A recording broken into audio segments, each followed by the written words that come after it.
Hello friend, welcome back. In our previous video, I have discussed about the JSX, right? I hope you get some of the idea.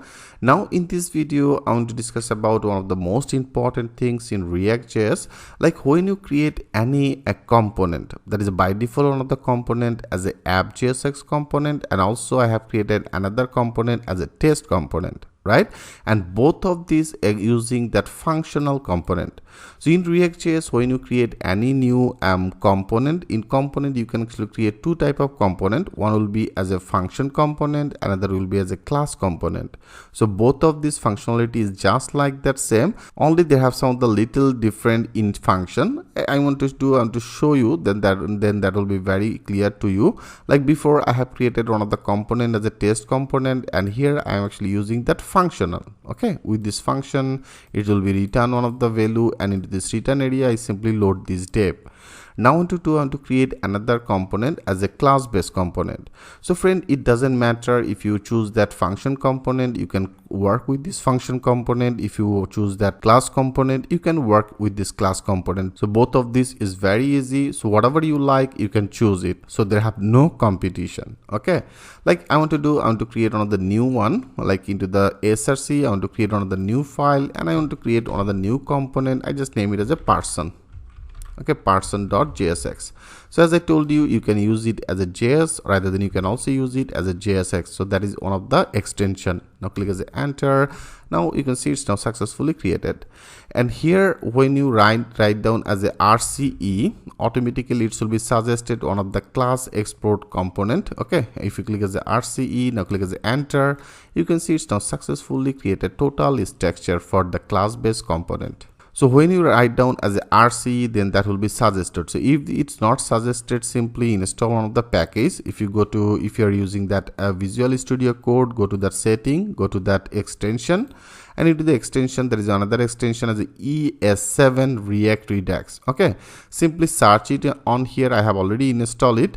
You can see there is a ES7. So if you search as ES7, okay, if you search with the ES7, then that will be actually executed in the display in particular that position. I have already installed it. For the reasons you can see it's now display as a setting option, rather than that will be display this type of one of the install button. Simply click on the install, and then you are able to access this like that way. When you write down as a RC, automatically it should be loaded or total structure for the class based component. Okay, great.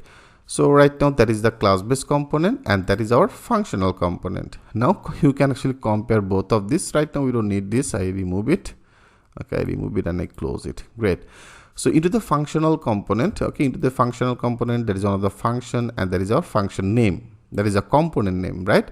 And if you go to our new one, so there is a class based component. It will be export one of the class as a person. So I name that as a person. You can see where there is a person, so I name it as a person, and it will be extended one of the our main component as a component. Okay, that is actually React library. So there is one of the default component. It should be loaded from to the React module, and after that there is another function as a render function, and then into the here it should be return one of the div. You can see it's return one of the div, and then that will be the export as a default our this component as a person component. So that is the pretty much basic. It is directly return one of the functions. So here it's name it as a function test, but here it for the first time it should be export this class name, and then it should be extended our that is a default component, and then that will be returned as data. So that is the main difference between both of these as a function component, and that is our class based component. The rest of this will be same. Like here there is also another div. Okay, better I copy this div. And now in our class based component, I want to update this div. Okay, I simply update this div, and now I want to name it as a class based component. Okay, I name it as a class based component for test. So this type of one of the component I have created as a person, and here into the person component I loaded some of the text. So now I want to load this person. So if you want to load this person in our index, after the text here I want to load it. So if you want to load it first for the first time, we have to import it. Import, I name it as a person. I simply load that person, and that will be automatically added from to the person. Okay, so here I have created our new component name as a person. You can see it's now successfully loaded. Great. Now we are able to access this person. After that, I want to load this person. So that will be the person. I simply load it and close it in here. That means after the test, right now our new class-based component will be loaded. So here I name it as a class-based component, right? Now if you click as a save all, and now if you go, now after that if you click the refresh, so it's not working. If you go to our npm, here you can see they have some of the error as a part, that is our 6 and then 8 in our index.js. So into the index.js 6 and then 8. Okay, you can see there is a 6. It's not getted our this person.